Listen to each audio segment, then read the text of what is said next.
Sýningin 1001 nótt gefur að sjá málverk, klippimyndir og grafikverk úr seríunni 1001 nótt sem eru gerði á 8.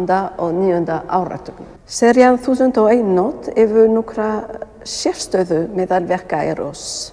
Hún myndar ekki eina held, eina frásagnaheld, eins og til dæmis Mahó-serían eða Games-serían. Hér er að ræða sjálfstæð verk eða sjálfstæður myndasögur. Nætur Eros myndgera ekki sögur úr bókinni frægu 1001 nótt, þó að sambærileg viðfangsefni séu að finnast eins og til dæmis ferðalög, ást, stríð og ofbeldi. Þetta eru flóknar, dularfylltar myndir. Í þeim er engin boðskap, engin þvingunarmerking. Það gefa áhorfendum frelsi til að túlka og skapa sínar eigin sögur.